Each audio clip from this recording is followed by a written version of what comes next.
Hey guys, welcome to another episode of Lightwork HQ.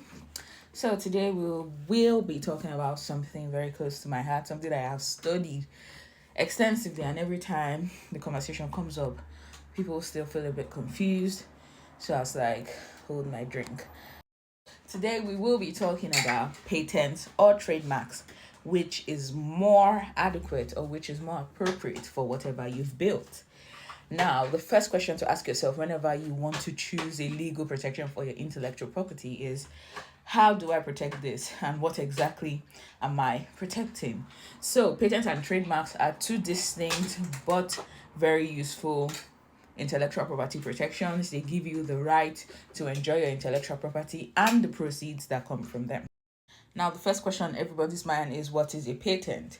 A patent is a legal right granted over an invention. So, for a patent to be applicable to your intellectual property, it must be an invention or an improvement on an existing invention. So, what does a patent do? It gives you the right to make, use, sell, or license your invention for 20 years. Now, the whole point of it is that for 20 years, any proceeds that come from your invention or your discovery comes to your pocket because the law wants you to benefit from your hard work. So you can see here that these are the industries that often use patents: pharmaceuticals, engineering, scientific and technical innovations, software, and related technology.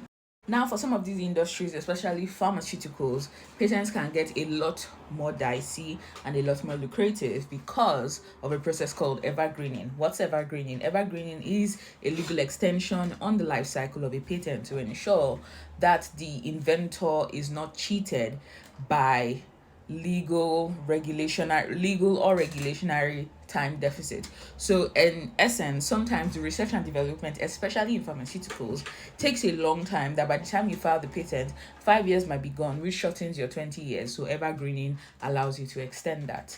But there are a lot of regulations and stipulations that need to be complied with before that is granted. Now, when we talk about patents or protecting your invention, what are we protecting against? We're protecting against infringement. Like all intellectual property rights, patents can be infringed on, but for you to go ahead and prove a case on infringement and get the benefits of it, you need to prove that someone used your patented invention without permission, and permission here can be in the form of a license, or you give them the direct express permission to use your work for something like fair use.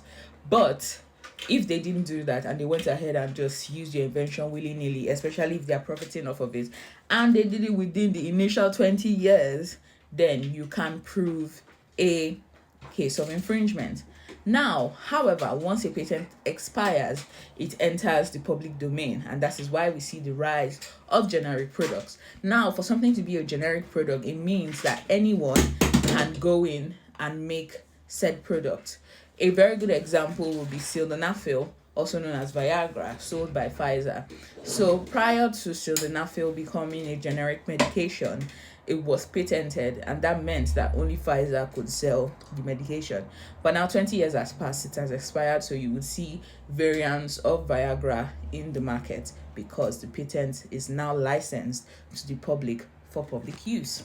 On the other hand, now we talk about trademarks. What are trademarks?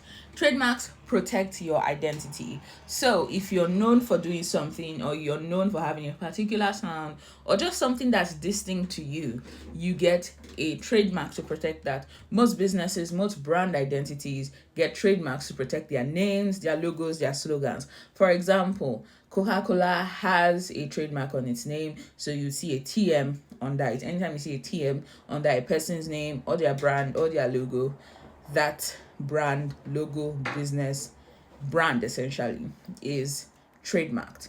So we can see here that in the UK, trademarks are governed by the Trademark Act of 1994.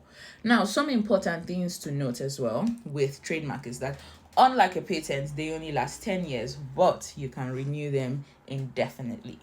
Now, what's the difference and why do people get them confused?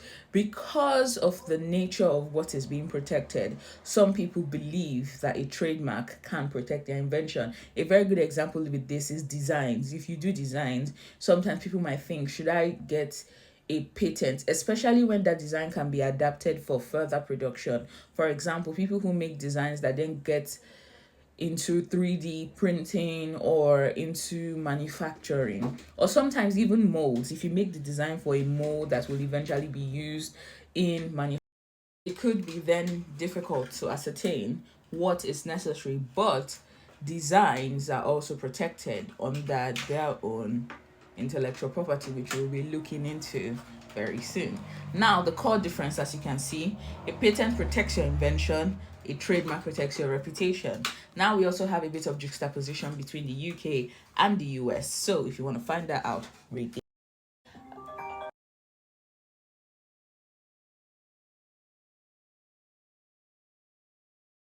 Now we're at the very end and we see why do we need this. Because you've created something technical and functional, you may need a patent. If you created something people will recognize and associate with you, you need a trademark. So I saw something very recently that spurred me to write this. I saw that Kiki Palmer has made efforts to trademark her name, which is very lovely because I mean she has made something for herself, especially with her first name, Kiki. Now you can go ahead to do something similar if you are in the field that requires that. Okay, thank you so much for watching, and I will see you next week.